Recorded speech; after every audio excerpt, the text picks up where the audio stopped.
Saya atas nama Teresa itu akan mempresentasikan materi tentang manajemen sumber daya manusia internasional. Pendahuluan. Menurut Dowling, manajemen sumber daya manusia internasional adalah penggunaan sumber daya internasional untuk mencapai tujuan organisasi tanpa memandang batasan geografis.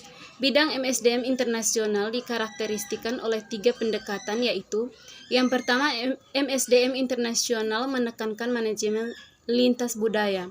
Yang kedua, dikembangkan dari hubungan industrial, komparatif, dan literatur MSDM, dan berusaha untuk menggambarkan, membandingkan, dan menganalisis sistem MSDM di beberapa negara.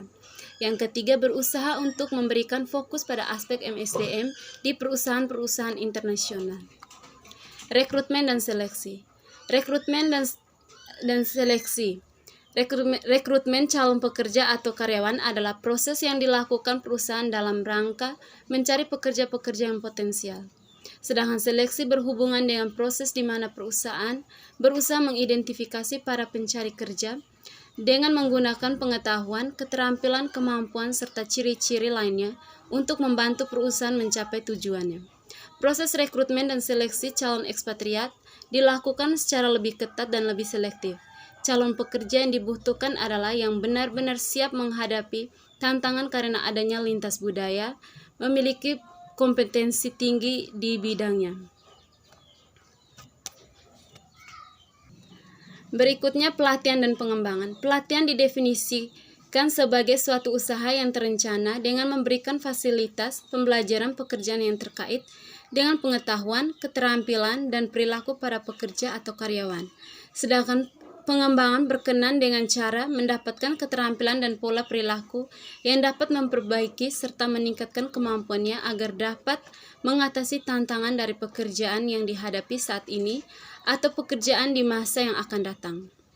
Pada umumnya, perusahaan strategi berusaha sering memerlukan perubahan dalam pola perilaku, jenis, tingkatan, dan bauran keterampilan melalui rekrutmen, seleksi, pelatihan, dan pengembangan para pekerja atau karyawan, sehingga perusahaan mampu menjabarkan strategi apa yang tepat diterapkan untuk perubahan. Yang berikutnya, ekspatriat. Ekspatriat adalah non-warga negara dari negara tempat mereka bekerja.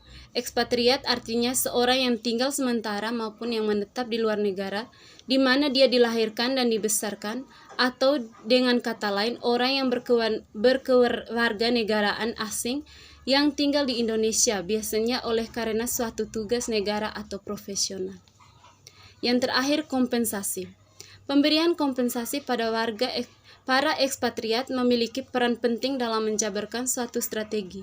Pemberian kompensasi bertujuan untuk menaik dan mempertahankan pekerja yang berkualitas dalam bisnis antar negara, memudahkan perpindahan antar cabang, pemeliharaan hubungan diam konsisten, serta menjaga agar kompensasi yang diberikan bersifat rasional dan mendukung usaha untuk unggul dalam persaingan minimal dengan pesaing terdekatnya.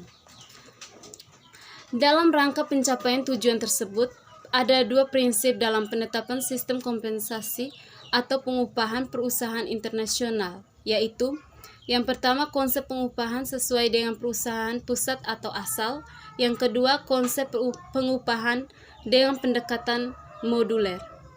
Sekian presentasi dari saya.